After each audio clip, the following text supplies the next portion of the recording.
Continuando con lo que corresponde al contenido de la asignatura en esta primera etapa, que además consideramos siempre que es una de las etapas más importantes, porque en realidad es el ingreso al mundo de la microbiología, y como ustedes ya han visto en la anterior clase, la microbiología es una disciplina extensa, vasta, que además interactúa con todas las demás disciplinas, no solo en el terreno de la medicina, sino que en general en el campo de las ciencias biológicas.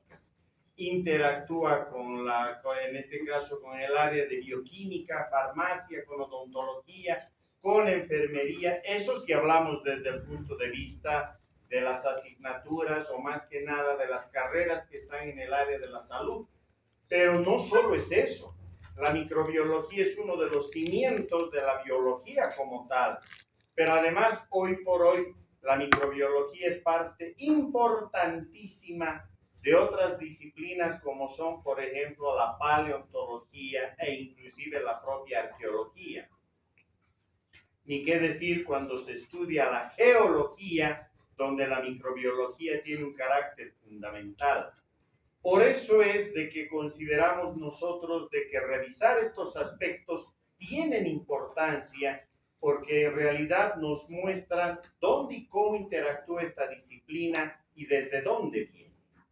Obviamente, en la clase de hoy lo que vamos a hacer es revisar el origen de los microorganismos. Ya hemos visto antes de ayer la historia de la microbiología como tal. ¿Cómo no revisar entonces cuál es el origen de estas unidades biológicas, entendiéndose además que cuando uno habla del origen de los microorganismos, no solo está hablando del origen de estas unidades biológicas, sino que en general estamos hablando del origen de la vida? Es por ello entonces de que esta charla gira alrededor de los conceptos que hoy por hoy consideramos importantes para poder ir develando qué es lo que ha sucedido tanto en el origen del planeta como desde ya en lo que corresponde a la microbiología como tal y a los microorganismos también. Cuando hablamos del origen de la vida, porque esa es la base para entrar al origen de los microorganismos, tenemos varias concepciones, ¿verdad? Probablemente una de las más antiguas y que a su vez todavía no ha perdido importancia es la hipótesis creacionista, entendiéndose que en este caso se traslada el origen de la vida a explicaciones que tienen que ver con entidades que están por encima de lo material. No solamente en la religión cristiano-judeo-cristiana, tal cual establece en este momento la tradición en nuestros países latinoamericanos, sino también dentro de la concepción desde el punto de vista religioso, o si ustedes quieren teológico, en relación al budismo, por ejemplo, o al vedismo o hinduismo, donde en todas ellas se traslada el origen de la vida una vez más a una entidad suprema o a un conjunto de entidades supremas que finalmente desembocan en una decisión de poderle dar vida a este planeta. La respetamos, no es obviamente algo que hoy por hoy condice con la ciencia, pero hay algo que nosotros hemos aprendido y eso es importante. No debemos cruzar los caminos de la fe con los caminos de la ciencia. Son dos caminos que no se cruzan y no pueden cruzarse. Tampoco en el terreno científico tenemos el interés de negar o intentar por algún lado vulnerar los principios de cualquier fe. Eso sería una estupidez.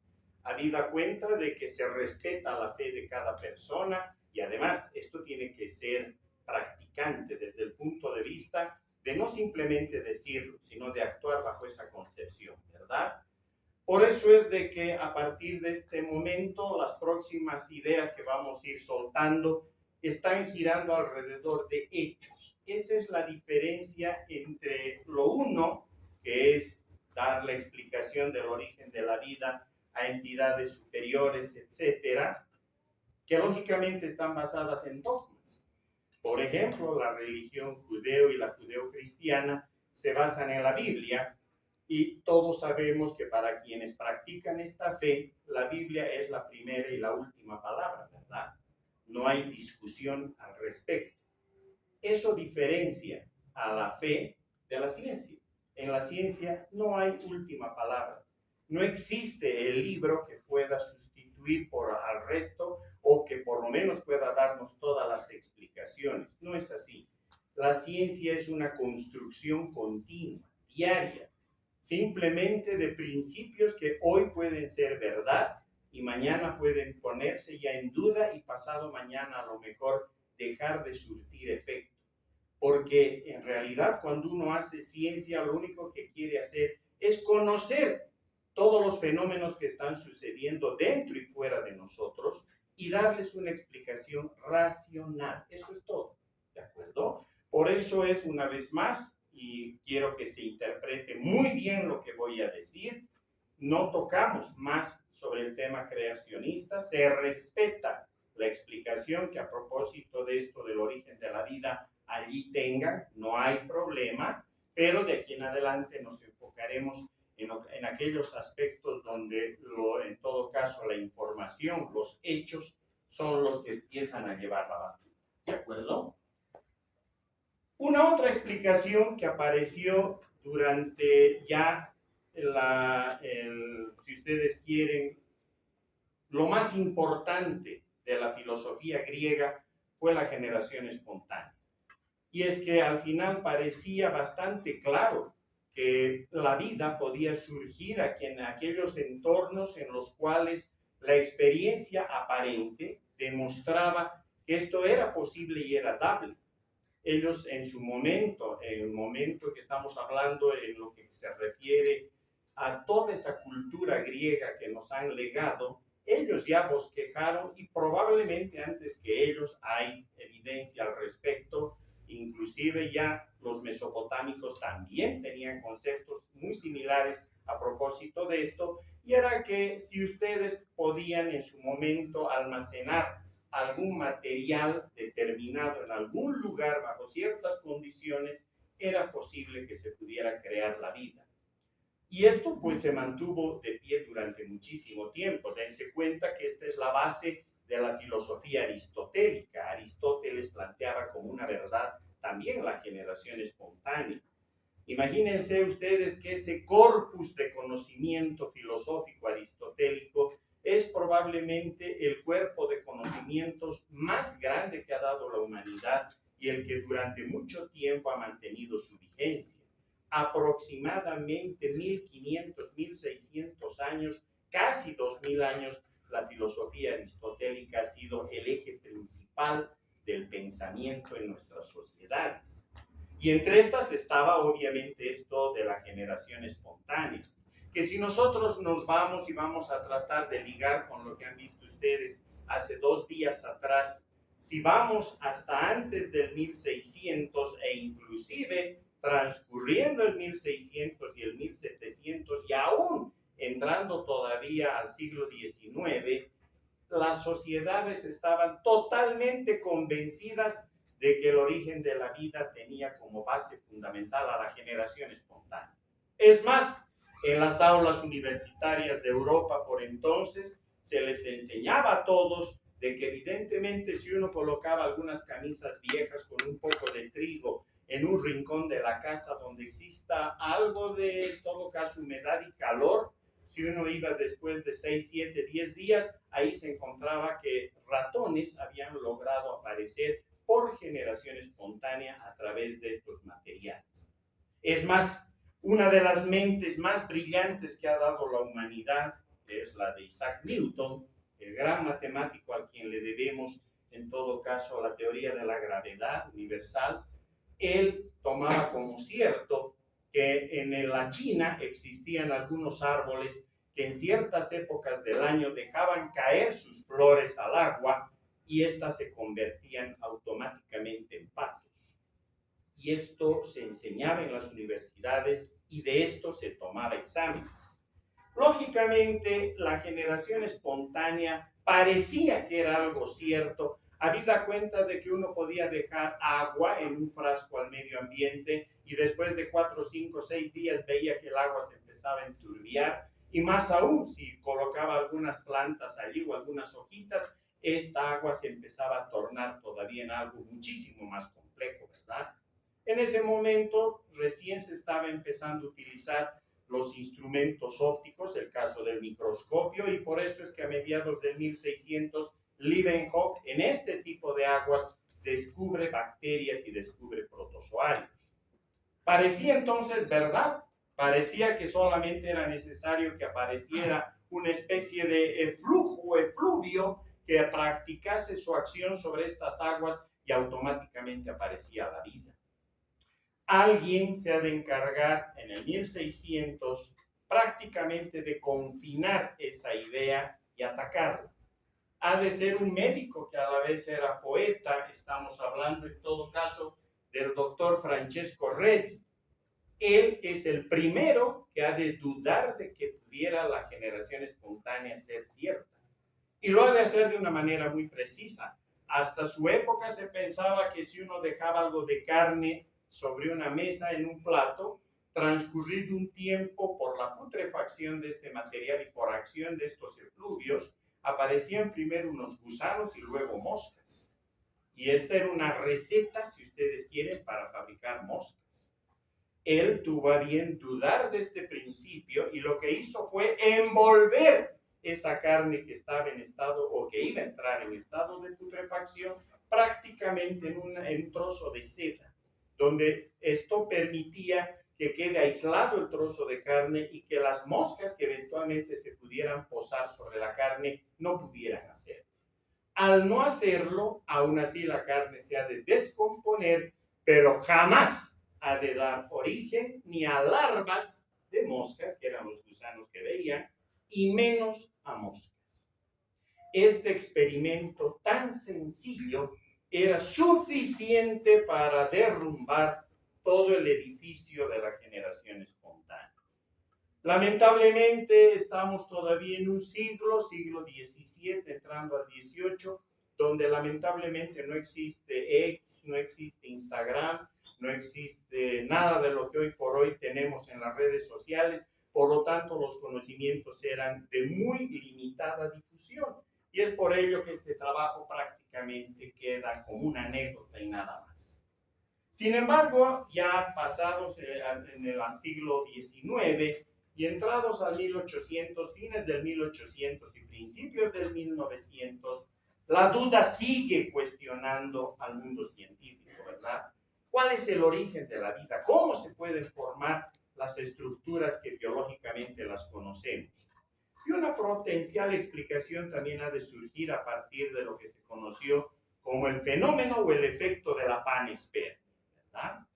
Le ha de corresponder a un químico sueco, de quien vamos a ver en un momento su imagen, el hecho de poder dar una explicación tentativa a partir de la posibilidad de que las esporas, en este caso bacterianas, viajando por el espacio y una vez que se impactan, utilizando como vehículo un meteorito en un planeta, pudieran sembrar de vida a ese planeta. Y es más, ha de ir más allá y ha de plantear la posibilidad de que nuestro planeta adquirió la capacidad de poder albergar vida el instante en que estos meteoritos se impactaron contra nosotros y obviamente trajeron esas esporas bacterianas a partir de las cuales el resto ya conocemos perfectamente. Sin embargo, tampoco respondía el origen de la vida como tal. Trasladaba el origen de la vida desde la Tierra hasta algún lugar del universo, ¿verdad? Desde donde podían llegar los meteoritos. Todavía seguíamos dando vueltas sobre cómo puede ser que la vida se ha originado. Y es entonces cuando surge por fin la posibilidad de una explicación mucho más racional, abordando lo que se llamó la ruta quimiosintética o abiótica. De esto vamos a hablar precisamente el día de hoy. Porque si nosotros empezamos a montarnos en una máquina del tiempo y nos vamos para atrás, tendríamos que retroceder más o menos 14.000 millones de años para llegar al origen del universo como tal. Y es que la microbiología tiene que partir desde ahí. No podríamos entender lo que ha pasado con los microorganismos si no vamos nosotros hasta el propio origen del universo, que hoy por hoy sabemos que está sustentado en una hipótesis de trabajo que es el Big Bang, aunque bien saben ustedes que ya han surgido otras hipótesis de la posibilidad no solamente de un fenómeno explosivo de fisión, en todo caso atómica, que produjo este universo tal cual lo vemos, sino la posibilidad de que esto se haya repetido en otras oportunidades y hasta tengamos que hablar de multiversos, ¿verdad? No solo ello, sino que también sabemos de que las dataciones que hoy por hoy están logrando los telescopios que están puestos en su momento en las órbitas de Lagrange L2, estamos hablando del último telescopio James Webb, calcula por lo menos por los estudios de infrarrojos y de radiaciones de fondo del universo, que el origen podría estar para nuestro universo en más o menos 13.800 a 13.900 millones de años. Pasó, sucedió el Big Bang. Y una vez que este sucede, entonces ahora sí se dispara lo que Stephen Hawking llamó la flecha del tiempo. Nace el tiempo como tal. Y a partir de esa máxima singularidad que fue esa minúscula partícula en el espacio, que a propósito de una alta densidad y el momento en el cual hace la explosión correspondiente, nacen también las leyes de la física, las leyes de la química, en otras palabras, todo esto que hoy por hoy estamos viendo. No podía obviamente suceder otro fenómeno que transcurriendo el tiempo tuviéramos que llegar a la formación de nuestro planeta, ¿verdad? Dentro de nuestra galaxia, en nuestra Vía Láctea y en nuestra galaxia particularmente, en uno de los extremos, no somos precisamente una galaxia impresionante. Nuestro sistema, el sistema solar, es un sistema también bastante común, no es nada del otro mundo. Un Sol que sabemos que ocupa una posición central y 8 planetas que están en órbita alrededor. Hablábamos en su momento de 9, cuando se consideraba Plutón un planeta. Hoy le consideramos, en todo caso, un planeta enano, un planetoide, ¿verdad? En todo caso, nuestro planeta es formado por un fenómeno de acreción geológica y astronómicamente hablando, hace más o menos 4.500 millones de años. A partir del momento en que nuestro planeta queda conformado, evidentemente, lo que era material rocoso, recuerden que son básicamente 3 planetas los que tenemos de carácter rocoso fundamental. Estamos hablando de Mercurio, estamos hablando de la Tierra y estamos hablando de Marte. Por lo menos en nosotros, elementos mucho más pesados como el hierro y el níquel, prácticamente por efecto gravitatorio, van a hundirse hacia el centro de la Tierra y van a conformar lo que hoy conocemos como el núcleo del planeta y como tal, ¿verdad?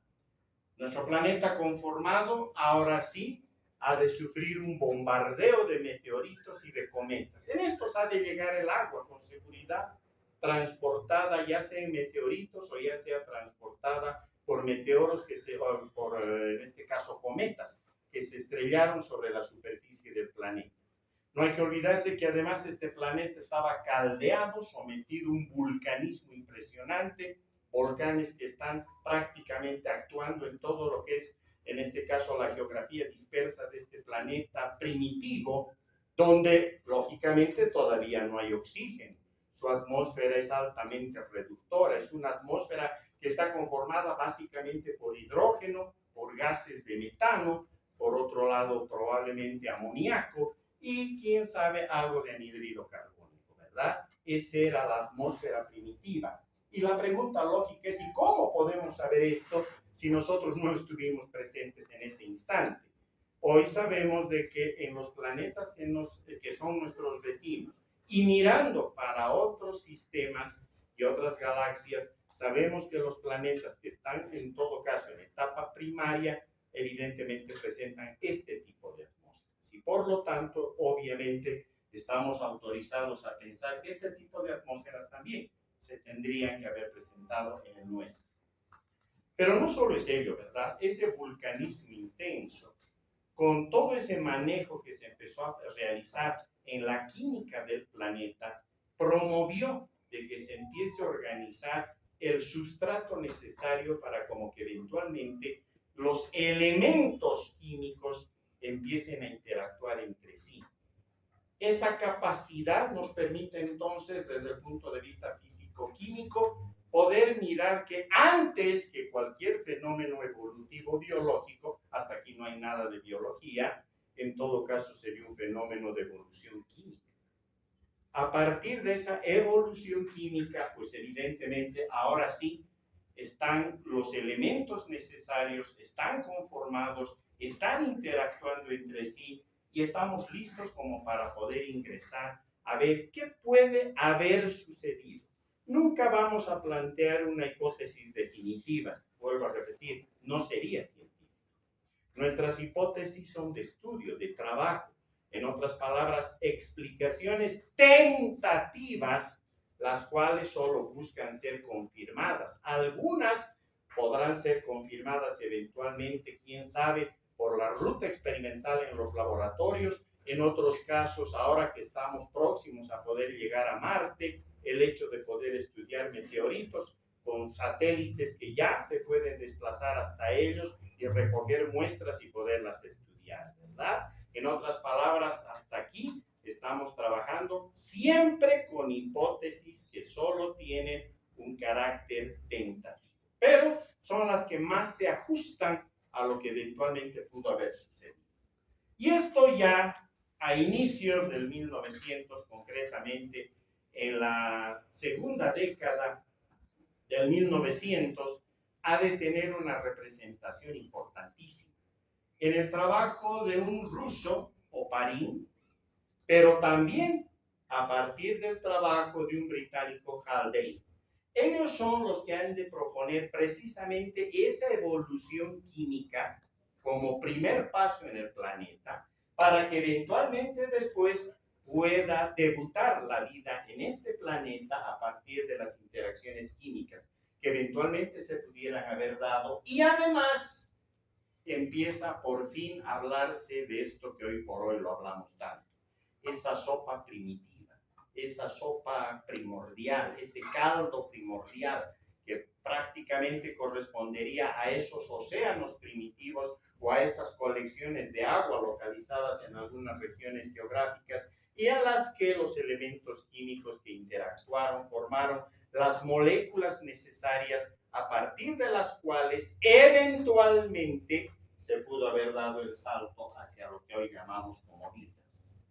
En 1953, un estudiante de doctorado del profesor Urey, estamos hablando de Stanley Miller, en los Estados Unidos, es el que ha de tener a bien idear, imaginar la atmósfera primitiva del planeta y reproducirla en el laboratorio. Todos hemos estudiado en biología el famoso experimento de Miller, ¿verdad?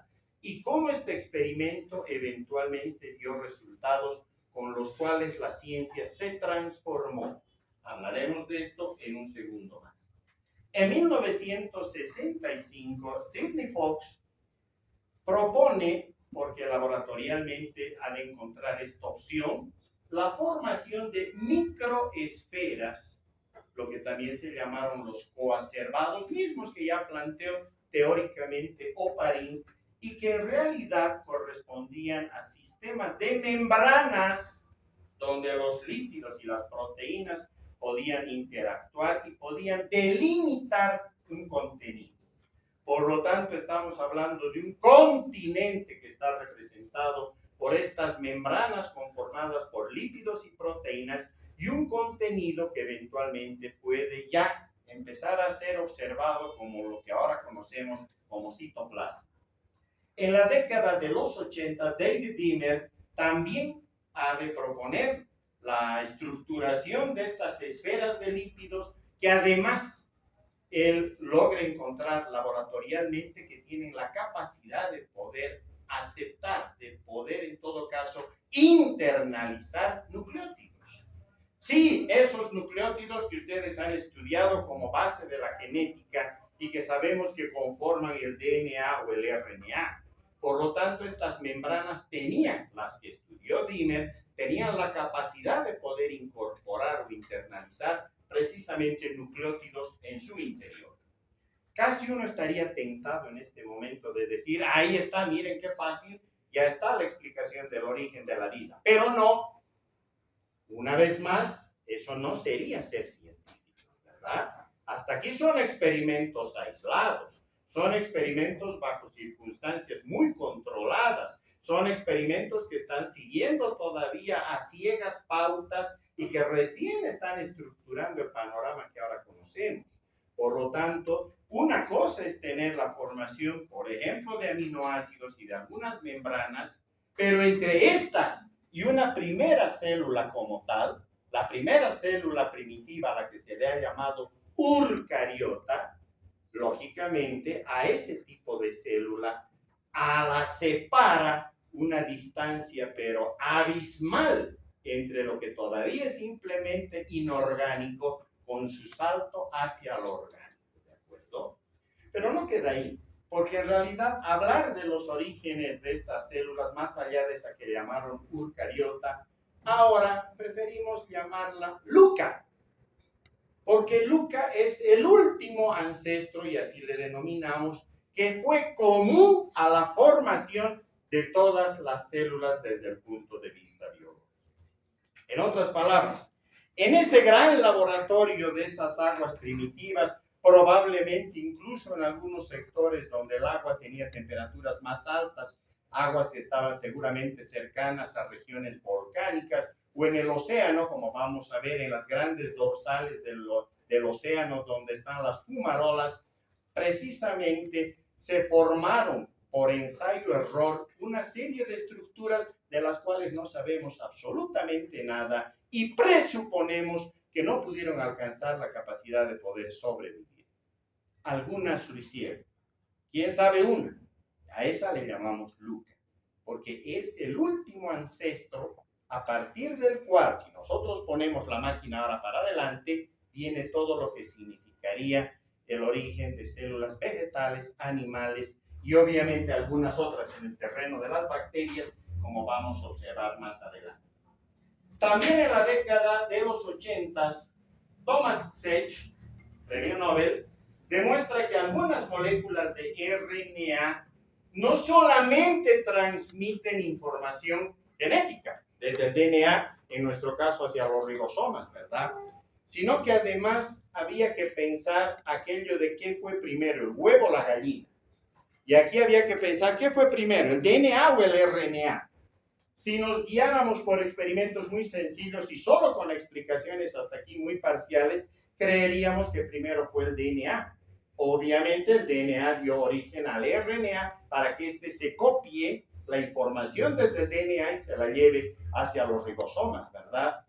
Pero si la pensamos mejor, es querer partir desde lo muy complejo hacia lo simple, cuando sabemos nosotros filosóficamente que las cosas suceden al revés. Partimos por lo sencillo y avanzamos en niveles de complejidad, ¿verdad? Por lo tanto, no puede entrar en la posibilidad de que primero haya surgido el DNA. Lo más probable es que primero haya surgido el RNA, el ácido ribonucleico. Pero no era el ácido ribonucleico como lo conocemos tal cual ahora, es decir, ese que está dividido en el RNA mensajero, el RNA ribosomal, el RNA de transferencia y las subvariedades que existen, no, sino que en todo caso estos RNAs que mantienen todavía algo de esa capacidad hoy por hoy, no solo eran capaces de transportar información, sino que además tenían la capacidad de poder dirigir procesos de síntesis química, síntesis bioquímica, mejor aún, de poderse replicar bioquímicamente hablando. Pues eso ya es otra cosa, porque ya no es una doble molécula como la del DNA, sino que es una molécula sencilla, la de ese RNA, pero con esa capacidad enzimática extra catalizadora. Y a eso es a lo que le llamó Thomas Sech como ribosimas. Hoy por hoy estudiamos a los ribosimas, los aceptamos a los ribosimas, porque evidentemente sí, nos dan la explicación para pensar qué es lo que eventualmente ha sucedido y estamos cada vez, vean ustedes, avanzando en complejidad. Todavía en la década de los 80, y ahora sí podemos decir del siglo pasado, Leslie Orgel logra también la formación de DNA laboratorialmente, experimentalmente, pero además vuelve a plantear la posibilidad de la panespermia. Veamos entonces imágenes. Ahí tienen ustedes al profesor Oparin con su libro clásico, ¿verdad? A propósito del origen de la vida. Y evidentemente lo que él nos está diciendo es de que en esos mares primitivos eventualmente los elementos podían conformar moléculas y estas moléculas en un nivel de complejidad, en un nivel evolutivo, podían alcanzar ciertas etapas a partir de las cuales se pudiera pensar. Él no entró al laboratorio a partir de ese momento, ya no hizo más parte experimental, ya simplemente fueron, más bien diríamos, ideas que se fueron elaborando al conjunto de lo que él hasta ahí había visto. Sirve, es interesante, pero ahí está Stanley Miller, y ahí está su famoso aparato de Miller, ¿verdad? El aparato en el cual él pudo reproducir las condiciones del planeta. Aquí está, la atmósfera primitiva. En todo caso, esa atmósfera primitiva constaba de agua, amoníaco, metano e hidrógeno. Punto. ¿Y qué hizo? Someter a descargas eléctricas, simulando las descargas eléctricas a partir de las tormentas que con seguridad se generaban en el planeta y que impactaban sobre el mismo a través de los rayos.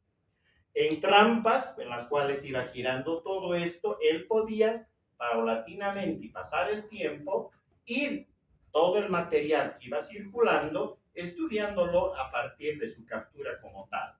Eso es lo que ha de hacer.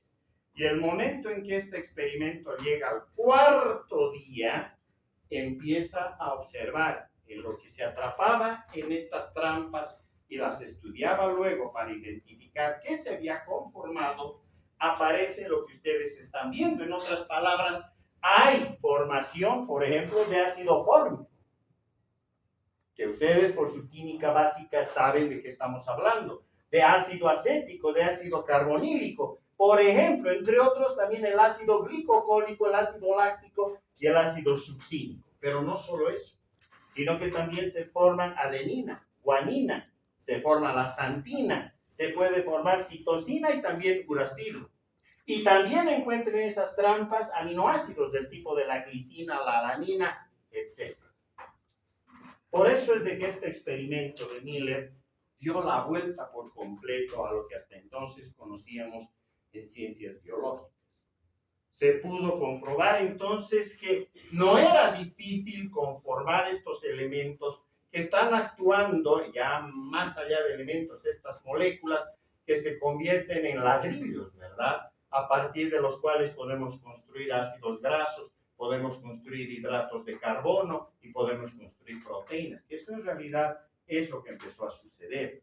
Pero este trabajo de Stanley Miller no es solamente algo que quedó ahí, porque en realidad Haldane también andaba sobre los mismos pasos. Y él decía que él en realidad planteaba la hipótesis de la sopa primordial, de esa sopa primitiva, en la cual interactuaba todo esto que Stanley Miller había puesto. Por lo tanto, era jalar las ideas de Haldane para que eventualmente se pudieran repetir los experimentos. Y todos daban lo mismo. No es incluso lejos el hecho de que un neozelandés, el profesor Ponamperuma, hizo lo mismo, solo que no utilizó descargas eléctricas, utilizó golpes mecánicos. Y con golpes mecánicos se formaban exactamente las mismas moléculas, los mismos componentes.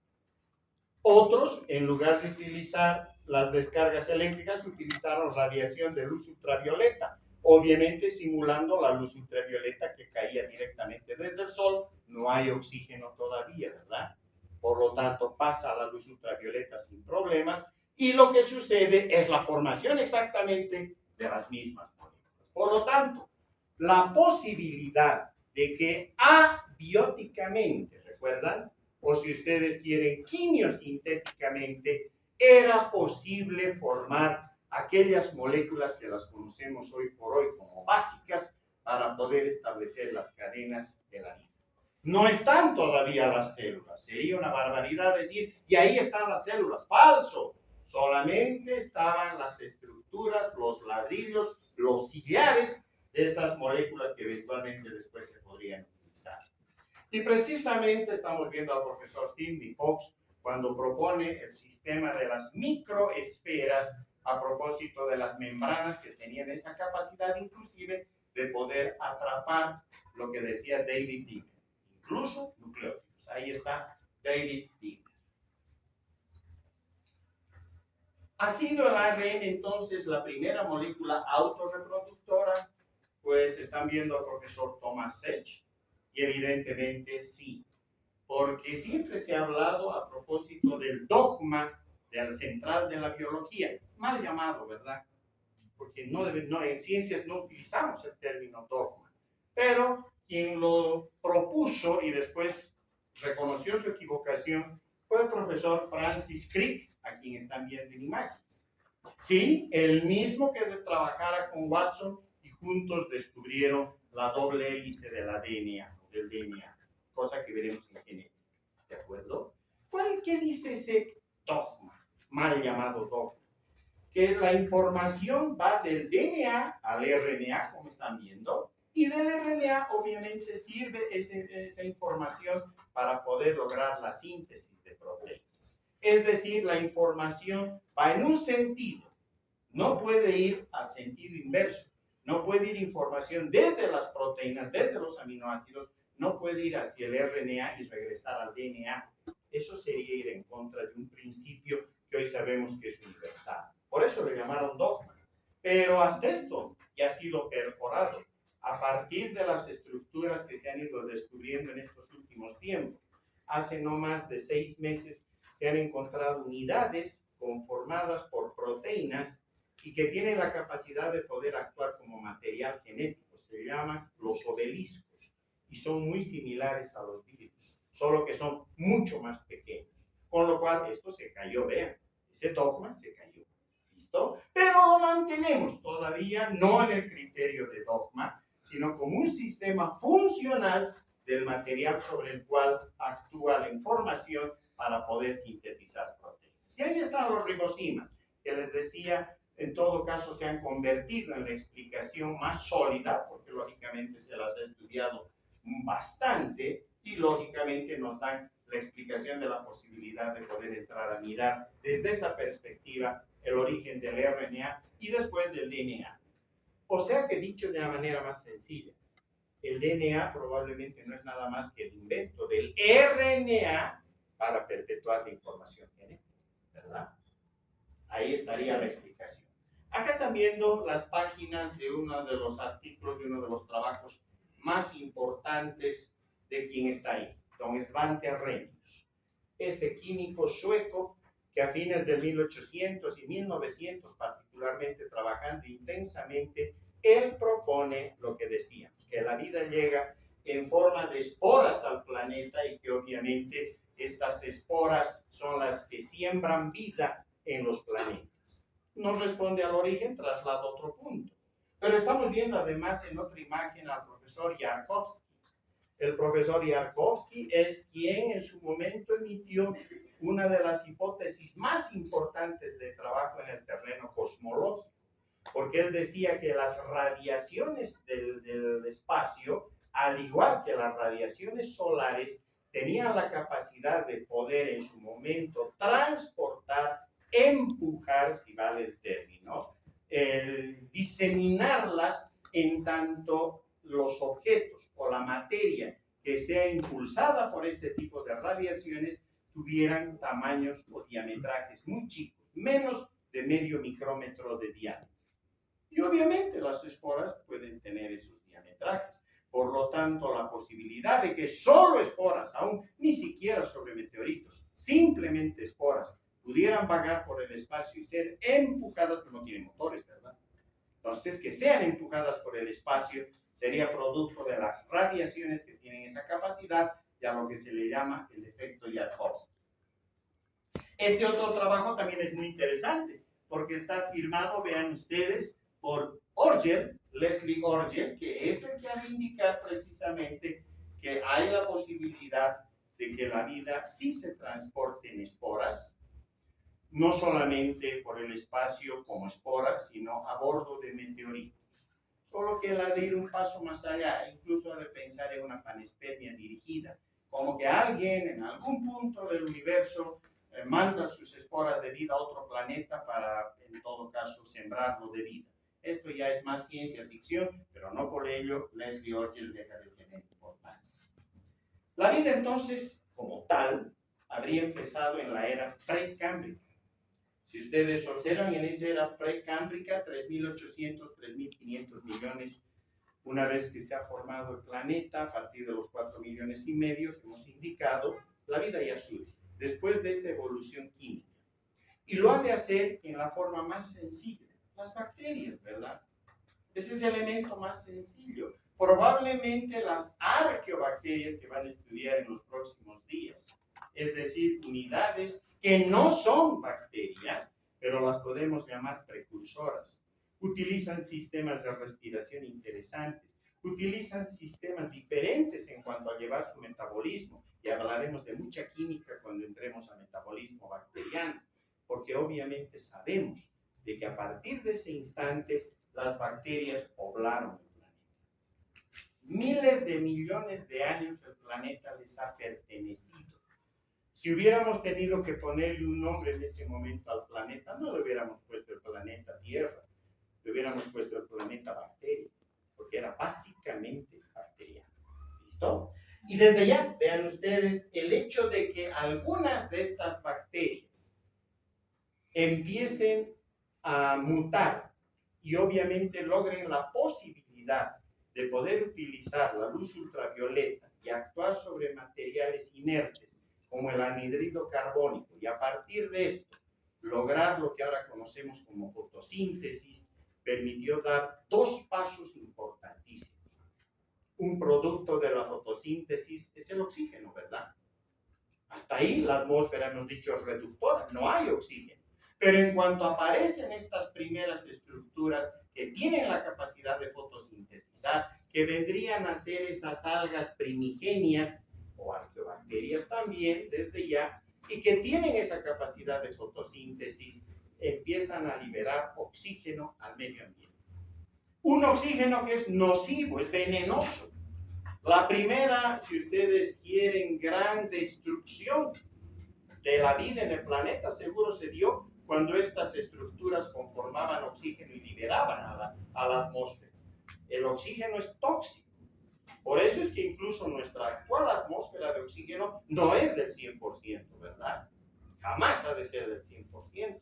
Está en determinados porcentajes, 20% y más menos, ¿no es cierto? Por lo tanto, pero ya tienen el motor de la conformación del oxígeno. Hace 3.500 millones de años, entonces, las bacterias, sí, las podemos ahora ver como aeróbicas. Hasta antes eran anaeróbicas, o sea, no tenían la capacidad de utilizar al oxígeno como último aceptor de hidrogeniones. Ahora sí, ya tienen. Pero esa capacidad es fantástica, porque en la medida de que la respiración ahora es aeróbica, y algunas de estas sobrevivieron, se adaptaron y no tuvieron mayor problema, a partir de ese momento la evolución continúa. Ojo, sáquense de las cabezas que evolución es que el hombre ha venido del mono. Esa es una estupidez. Jamás Darwin dijo eso, y menos decimos los que somos hoy por hoy neodarwinistas. Esa es una estupidez, ¿verdad? No tiene ningún sentido. La evolución solamente es la capacidad de modificarse y poderse adaptar en un medio ambiente que también se está modificando constantemente. Eso es evolución, nada más. ¿Listo? Jamás se habla de monos, que vinimos de los monos, ni tonteras. Es simplemente la capacidad que tiene cualquier unidad biológica de adaptarse a través de mutaciones a un ambiente que también se está modificando continuamente. Nada más. ¿Cuál es el objetivo de esa evolución? No hay, ¿verdad? En el fondo, lo único que pretende la estructura es pasar su sistema genético a la próxima generación y punto. ¿De acuerdo? Entonces, esa es la idea central. Por eso es de que estos saltos que estamos viendo no significa que estamos avanzando hacia la perfección. No, simplemente se están dando modificaciones en el tiempo y se están adaptando.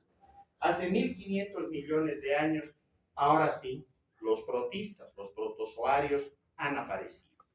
¿Cómo sabemos? Por las huellas que han dejado en las rocas, por las huellas que han dejado en lo que llamamos las rocas sedimentarias, por la actividad química que han desarrollado sobre estas rocas sedimentarias. Ya sabemos entonces que ahora sí, las estructuras se han hecho más complejas. Hace 1.000 millones de años, las algas como tales aparecen. Tanto las algas rojas como las verdes, pero que como las concebimos ahora. Y desde ya arranca muy probablemente otro fenómeno, que es el fenómeno de la endosimbiosis. Finalmente, hace 500 millones de años, viene la gran explosión del cambio. Las formas de vida se van a hacer mucho más complejas. Vamos a avanzar desde lo sencillo hasta lo muy complejo, de lo unicelular a lo multicelular, del trabajo organizado en una célula a la división del trabajo en conjuntos celulares que además están agrupados bajo un sistema de información genética. A partir de ese momento, ahora sí, la vida es todo un hecho y ha logrado sobrevivir exterminios masivos, pero ha logrado sobrevivir a todo esto. De hecho, además, el hecho de poder o la capacidad de poder utilizar cada vez mecanismos sintéticos más complejos nos han dado la opción de poder dar estos avances. Lo que están viendo ahí son los famosos estromatolitos. Estos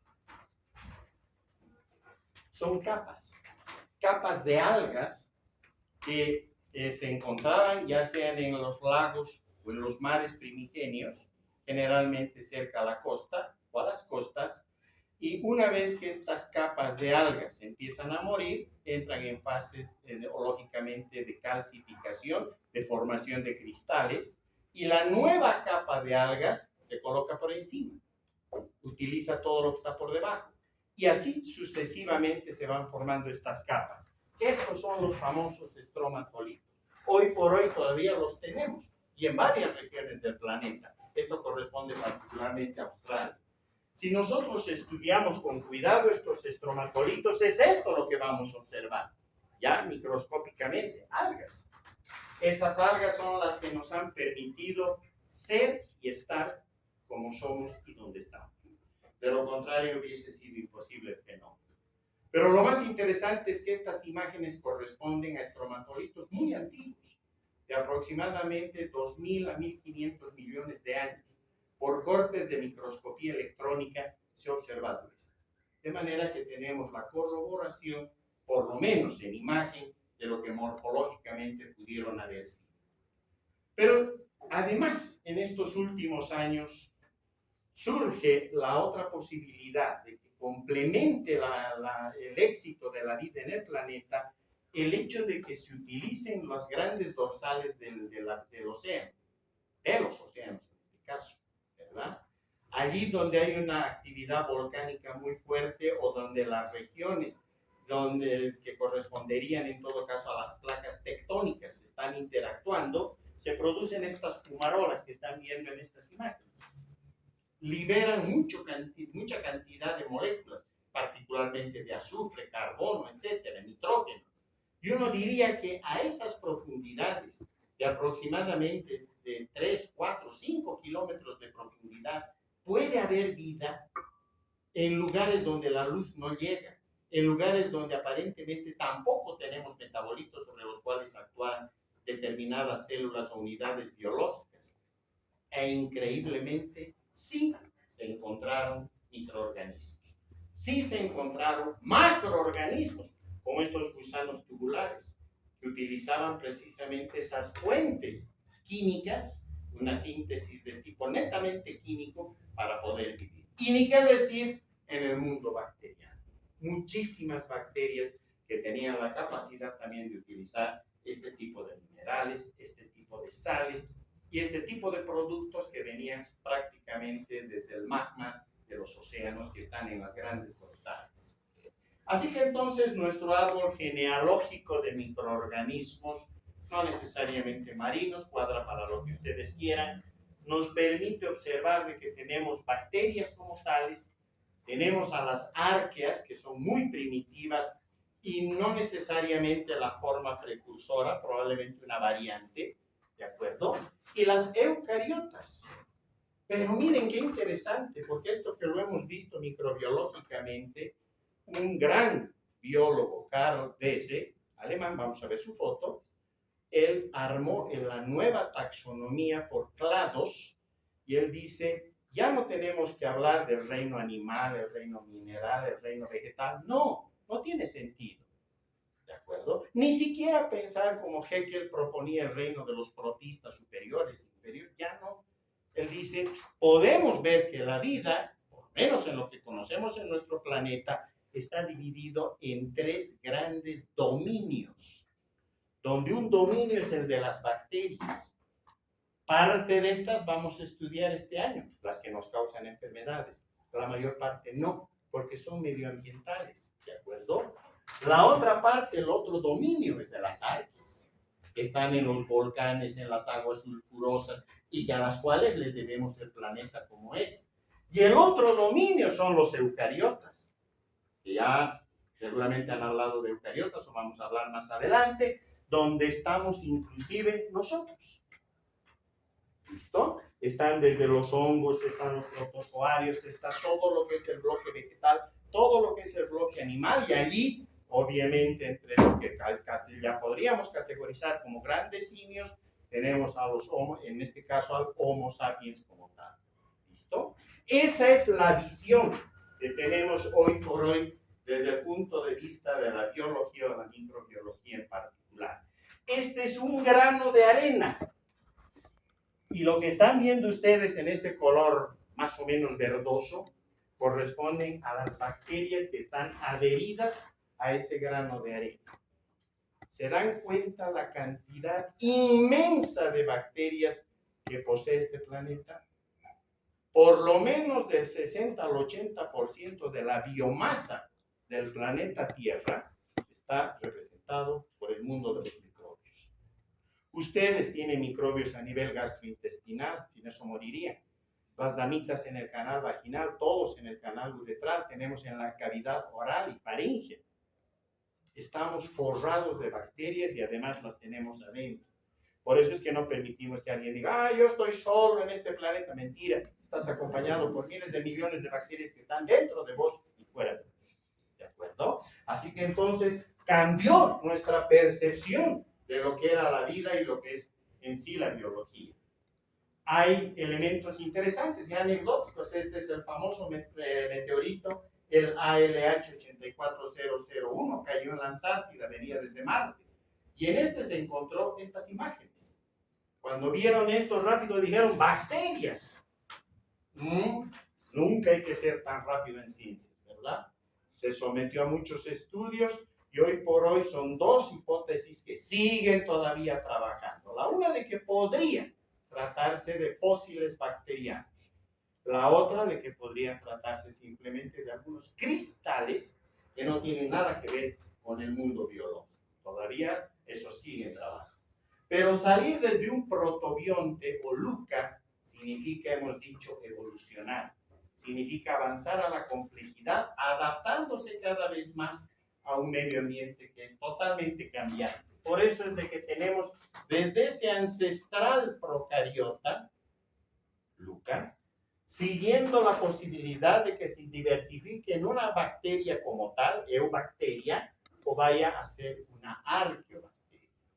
Esto lo estudiaremos con mucho detalle en taxonomía, porque al final, más o menos hace 1800, 1500 millones de años atrás, las células inventan el sexo. La capacidad de poder pasar la información y dividirla en su momento a la mitad de la genética que poseemos y gracias a ello poder complementar el material genético de una unidad biológica. Las mitosis y las meiosis, ¿verdad? El poder trabajar sobre los cromosomas bajando a la mitad y de esa manera siempre en los gametos tener la posibilidad de poder interactuar con el otro gameto y de esa manera complementar el material genético. Eso es el sexo.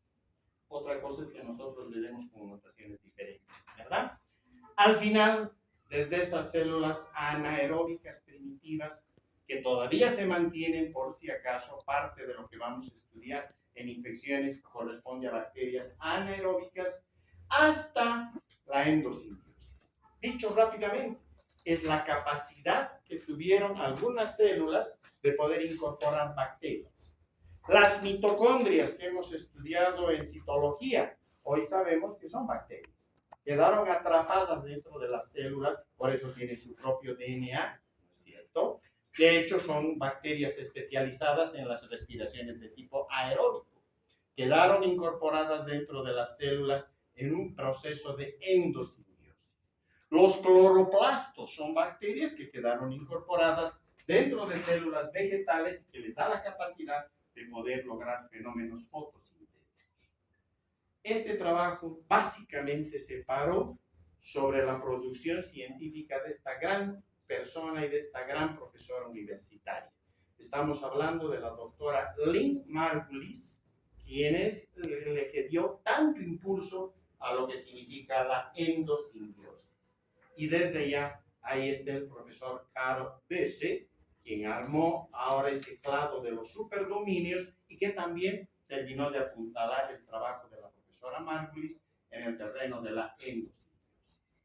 Así que las bacterias no habían sido tan sencillas como creíamos, ¿verdad? Son complejas. Pero lo interesante es que en la medida que un organismo va aumentando en diametraje o en tamaño, vean 1 milímetro de diámetro, ya solo puede sobrevivir de dos formas. O baja su velocidad metabólica, porque si la mantiene a la misma velocidad se destruiría, o no le queda otro camino que ser multicelular. Así que la multicelularidad y la complejidad de la vida no es un fenómeno abstracto, no es un fenómeno que depende de fuerzas, no sé, extrañas, no. Es simplemente el efecto a propósito de la estructura, la arquitectura de este tipo de unidades biológicas. Esto nos permite explicar hoy por hoy todo y tanto, pero a la vez nos quedamos como cuando se decía en su momento en la Guerra Civil Española, cuando le decían, ¿y cómo está la población? Como una copa de vino a medias. ¿Por qué? Porque algunos piensan que bien tener media copa de vino, pero la mayor parte decía, qué pena no tener la copa llena. Y en este caso estamos iguales. Sabemos ya, hemos avanzado bastante, pero con lo que no sabemos podríamos escribir 1000 libros más. Imagínense el trabajo que les queda a doctoras y doctores. Tienen mucho camino de investigación por delante para finalmente llegar hasta definir lo que en realidad pasó con el origen de la vida y el origen de los microorganismos. Entre tanto, Darwin no se equivocó. La evolución es un fenómeno que nos permite explicar no solo el mundo biológico hoy por hoy, sino qué pasó desde el instante en que arrancó todo esto. Muchísimas gracias.